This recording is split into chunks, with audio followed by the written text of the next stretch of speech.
If you've ever played Slay the Spire 2, you likely know what a powerhouse card like Hellraiser can do for a run. But how well does it perform in a 43 card deck? Now, my most recent climb started mediocre at best, but nabbing a Hellraiser early on and scoring some timely card rewards helped to take me further than I would have expected. I put my playthrough at risk when deciding to double my deck later on in the run, all while asking the question, was it really worth it? Now, my run started in the Underdogs, grabbing my first ancient relic from Niao, the Stone Humidifier. I planned my route to the nearest rest site, which started me on the far left path to square off against Sea Punk. After squashing it, I looted some gold and a skill potion, then was presented with what would eventually become one of the haymaker cards of this deck, Perfected Strike. Next, along the path was an unknown node, the Spiraling Whirlpool, which ultimately I chose to observe so that I could enchant a basic strike card with Spiral. Now, since I didn't have much gold yet, I did skip the merchant and continued onwards to the next unknown node, which was the Sunken Statue. Here, I chose to dive into the water to pad my wallet with 104 gold at the cost of 7 health, because you never know when you're going to need a little bit of extra coin. I could only go up from here to my next enemy, the Toadpools. After eliminating both by the end of turn 4, I added a little bit more money to my purse and snagged a cure-all potion for the future. Little did I know this card reward was going to become a key piece of card draw for me, and a nice, no-cost engine to get Hellraiser popping off, Battle Trance. I dodged the unknown node expecting something bad for some reason, and ultimately chose an enemy for something a bit more predictable. Luckily here, the Sludge Spinner really didn't put up too much of a fight, and my Spiraled Strike clutched out a quick dub. No potions here, only a small amount of gold, and ultimately I scooped the Iron Wave as a way to deal some damage and get blocks in at the same time. On to my third unknown node of the campaign now. It ended up actually being a fight with Sea Punk again, but this time it brought a friend also. Once again, Spiraled Strike was out here doing work and put a bow on this fight with the calcified cultist before it got too big and became a real problem. There was some decent card reward selection after this fight, but I settled on 1-2 punch as really I planned for it to be what I centered around moving forward. Little did I know what was coming, but thankfully the build was essentially the same. Yet another unknown node was next, but it's finally time to grab my second relic. What's inside? Well, that's a good question. I had never seen Ripple Basin before, and I would have been fine to not see it at all. It went against everything that I was wanting to do, and for 4 block, it really could have been an easy pass. At the same time though, I haven't actually seen a reason to pass on relics, yet at least, so into the bag it went. Now, I felt relatively prepared for my next fight with the Sewer Clam. I really didn't take too much damage before, and a series of strikes were enough to send it to the bottom of the sea. I did find a strength potion this time, which is always seemingly helpful for some damage in a pinch, and the card reward gave me Setup Strike. Now, Setup Strike is going to count as a strike card to boost Perfected Strike damage, and a little bit of foreshadowing here, it is playable for free by Hellraiser. Also helpful though is the temporary damage boost that you get with the strength gain. Up next was my first treasure node and a guaranteed third relic, hopefully more helpful than the last. I open it up to receive a strawberry. Definitely not the best here, but it could have been worse. I really can't scoff at max HP boosts. I likely could have tackled whatever elite was in front of me here, but instead I cowered to the rest site. Now really, that was my whole plan after all. Since I made it with more HP than I started with, I rewarded myself by upgrading my 1-2 punch to start me on a path towards reaping the benefits of free casts. Now, this living fog had no idea what was coming and was sleeping by the end of my second turn. Battle Trance really helped me out huge by finding an answer that would put the final nail in its coffin and get me on my way. No real card rewards seemed to do what I wanted to do, so this was the first time that I skipped a reward with the intention of keeping the deck thin. Famous last words. I stumbled upon this or that, which was another choice where I chose that because of my need and greed for relics. I ended up snagging a Jira here, which really would have been pretty sweet and would have helped bolster my attacks permanently in each combat, but it did go against my incentive to rest to boost max HP at rest sites, and I also really like upgrading cards. Now, I consider this a fail here, but at least the clumsy curse wasn't too terrible. Now for my fight with the trio of corpse slugs. 4 turns to eliminate 3 bugs really didn't seem terrible considering I haven't really gotten any cards that deal a lot of damage to anything other than single targets. I'll take the liquid bronze potion here just because, and I'm able to grab one of my favorite cards as a reward here as well. Armaments. Now on the surface, admittedly it's probably not that great, but upgraded though, it grants you block and upgrades all of the cards in your hand for the rest of combat. This more than pays for itself by the end of my run, so definitely keep an eye out for it. Next up, I skirt yet another elite, even though I'm nearly at full base health.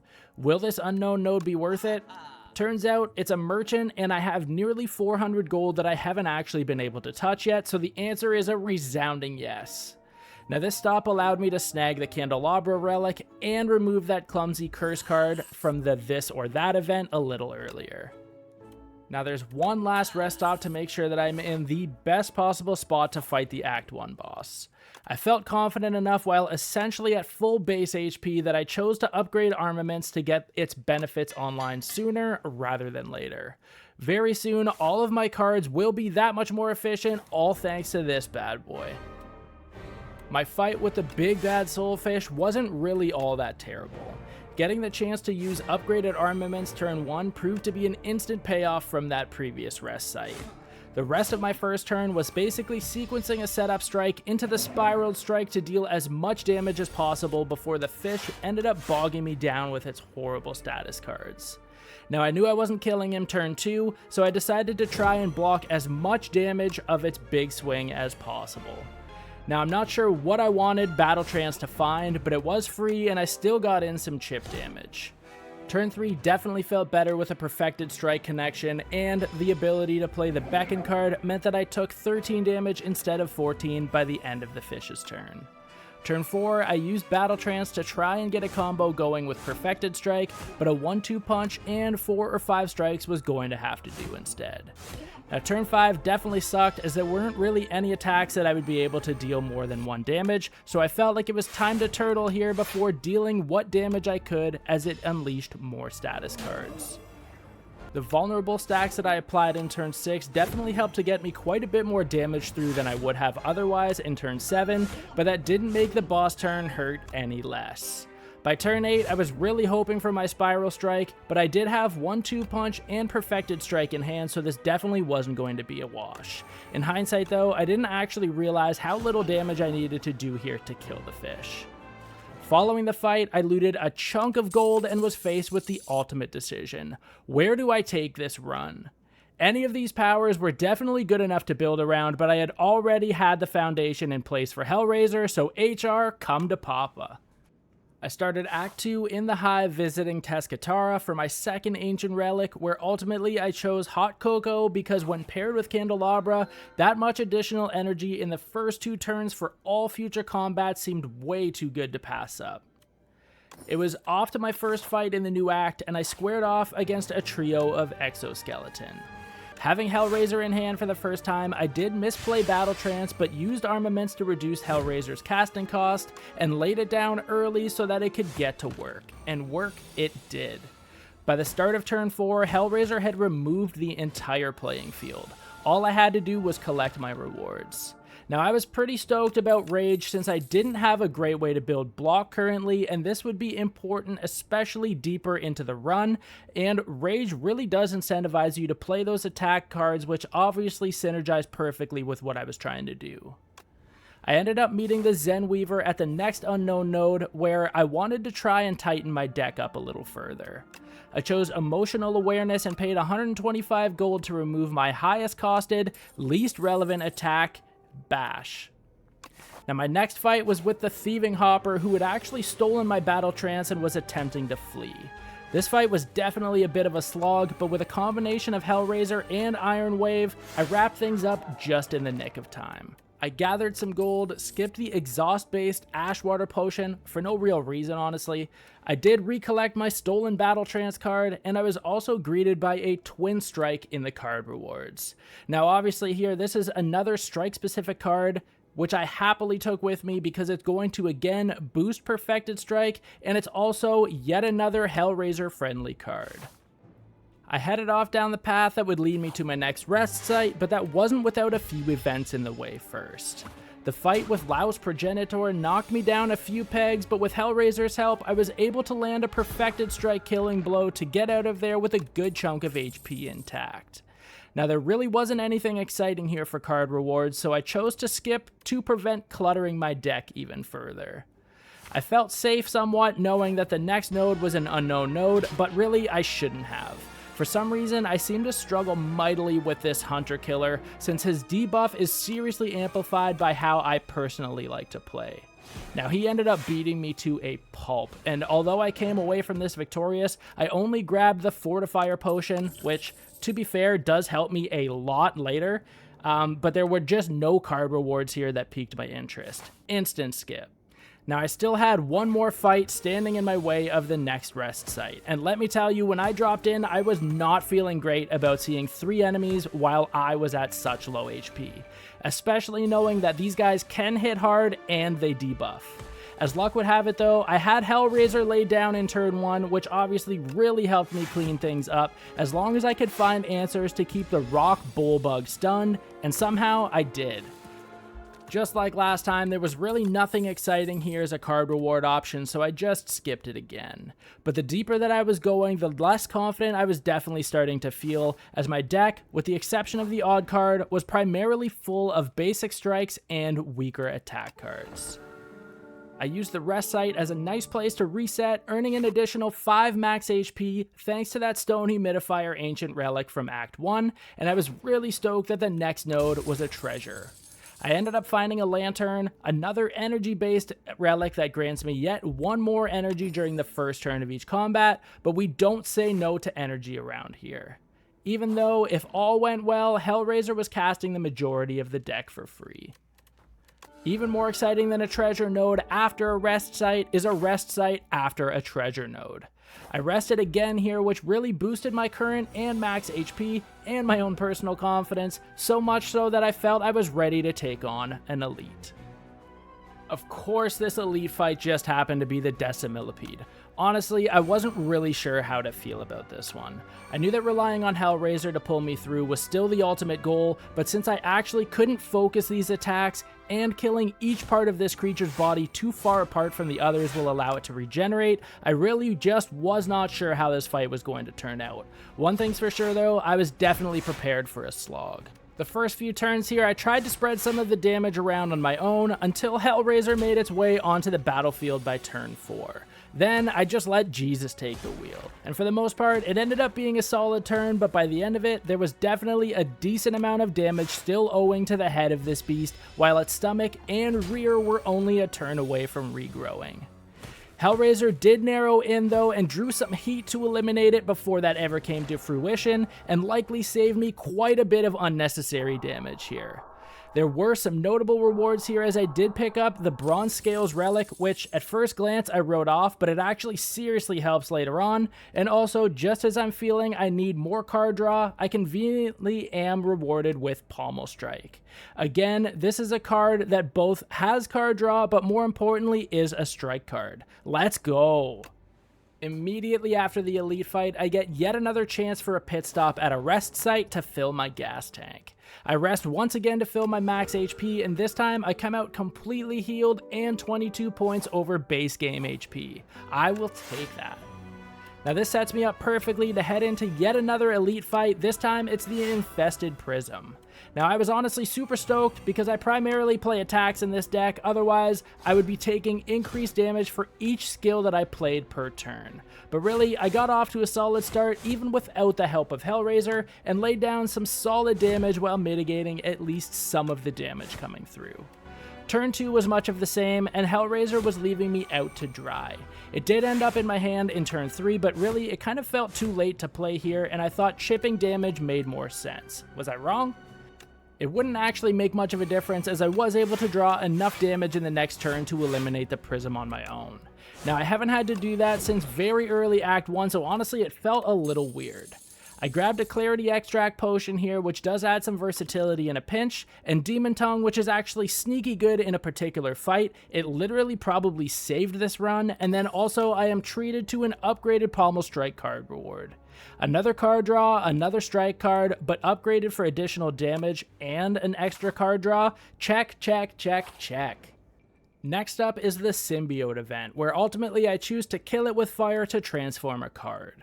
Now my thinking was that I didn't want to lose any of my strikes, and the majority of anything that I had going on for block was just basic defend cards, so I thought I might as well try my luck at upgrading something here at the risk of losing one.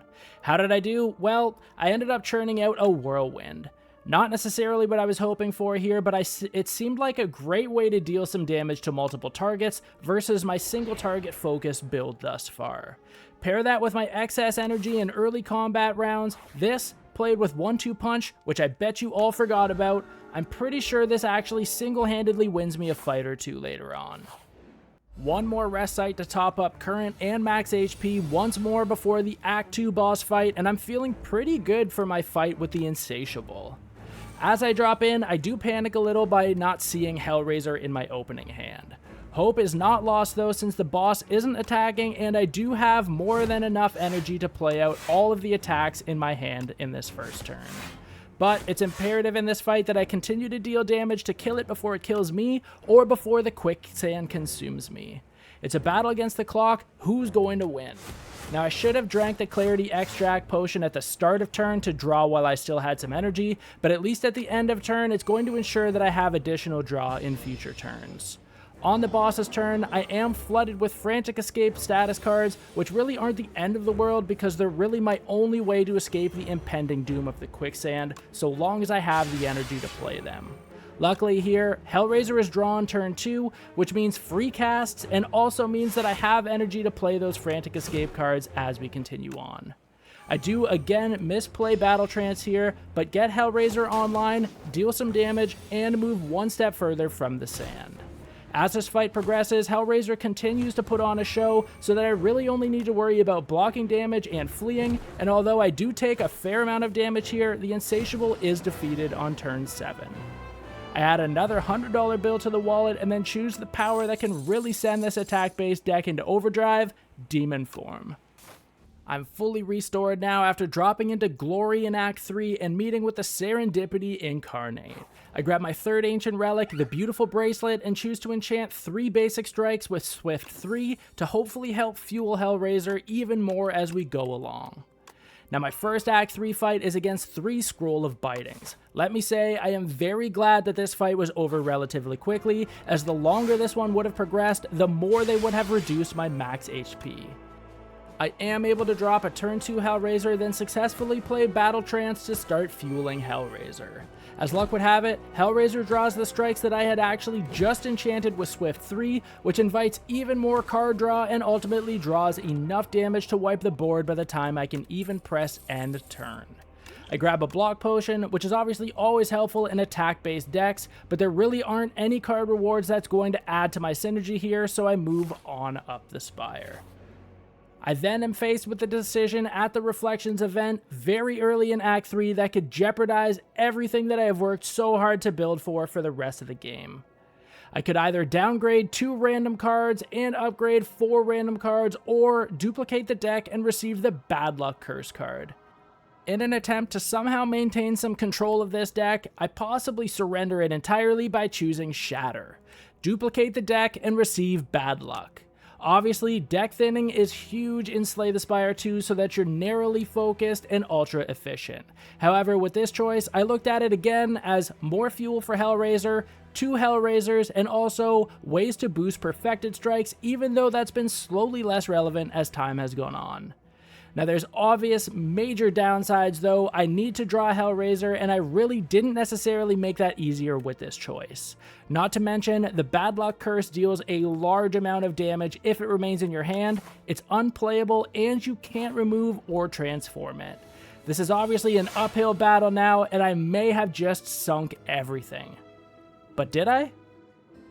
The next fight is really my first test to see how this experiment of ours is going to go. Now, neither of my 2 Hellraisers are drawn in the opening hand, so things already are not looking good. But what I did have was the old unsung hero 1-2 punch, Whirlwind, and an absolute boatload of energy.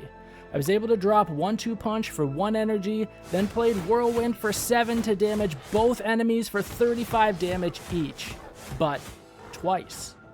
That felt like such a big brain play, and I loved it. Moving forward, there likely wasn't anything that I was going to be getting in terms of card rewards that I actually was going to be stoked to add to this deck, because let's be honest, I would probably never see it again with a deck size of 43 cards. So I skipped past it to keep things rolling. Now that I've got some money in the bank, I decide to get myself on the path towards the nearest merchant, and I chose a fight over an event because I was still processing what the Reflections event had put me through. A second straight fight that I didn't see either Hellraiser in my opening hand. In fact, I didn't see one of them until turn 4, alongside the other most heavily costed cards in the deck. Couple that with limited access to energy and the bad luck curse rearing its ugly head, I didn't necessarily feel horrible about this fight, but the deck itself did not seem to be firing the way that it had been. After getting clocked and taking some damage versus the gang of constructs, I do enough damage to move on. I collect my gold, my attack potion, and skip an upgraded Pommel Strike card reward because I just could not fit it in. At the merchant, I was blessed with the ability to purchase 2 relics that I had never actually used before. Mystic Lighter to increase damage of enchanted attacks, which were basically at this point all of my basic strikes, and Pendulum, which really wasn't super crazy, but card draw is card draw. I booted up the Spire to my next enemy fight against the Axe bots, and again, didn't play Hellraiser until turn 3, although I was able to set up some boosted attacks with Demon Form earlier on in combat. With Hellraiser and Demon Form now in play, Axebot and its mechanical replacement were shut down in turn 4. I grab another attack potion and skip the card rewards, then travel to the treasure to see what's behind door number 4. I crack the chest here to receive the oddly smooth stone. Not terrible, but again, not super helpful. At the very least, it will boost the effectiveness of my blocks when I do play them though, and that's obviously a glaring hole in this deck, so it definitely could have been much worse. After the rumble with those constructs, I definitely needed to visit the rest site for exactly that. Rest. I once again bumped my max HP and was on my way. I had no idea what to expect for this next unknown, but I think the merchant is what I'd least expected if I had to guess. With 90 gold, I knew there was nothing that I would be able to reasonably afford, so no gain, but no hurt either. That felt weirdly nice. There was another rest site up ahead, and at just 9 HP shy of my max, it felt criminal to rest. So instead, I upgraded one of the 2 Hellraisers to reduce its casting cost from 2 to 1, just in case I do draw it later when I have less energy. I needed to make sure that this gets online as soon as possible, or this plan just does not work. On to my next fight. It's a 1v1, which I feel like I hadn't actually had in a while, this time with the Frog Knight. By turn 2, I was already wildly set up enough to go off with both Demon Form and Hellraiser online. Unfortunately, I was 1 damage shy of killing it before the end of the turn, so I was burned by the bad luck curse, or so I thought. I didn't realize at the time, but Demon Tongue heals me for the HP lost for the first time on each of my turns. So thanks, Demon Tongue. One thing it didn't change though was the fact that the frog was swinging for 21 damage. The only nice thing about that is the fact that it died on the kickback of my bronze scale application of Thorns. I snag a dexterity potion for my troubles, skip the card rewards, and move to my last basic enemy fight, Owl Magistrate. The goal for this fight, knowing how close I was to the end and that I was only a rest site away from the final boss, was to kill this as quickly as I could while blocking the most damage so that I could be as close to full health as possible after the rest site for the last battle. But I still needed to make it through this. Luckily, a turn 1 Hellraiser had the deck changing gears like a well-oiled machine, and the big bird was slain by the end of turn 2. Similar to the rest of Act 3, skip card rewards and move on to the next. At the rest site, there's no doubt here that I was going to be resting to give myself the best chance to take on the Act 3 boss. I gained an additional 5 max HP once again, shout out to the Stone Humidifier for netting me an additional 31 max HP since the very beginning of Act 1, and was geared to fight starting at full health. Let's go!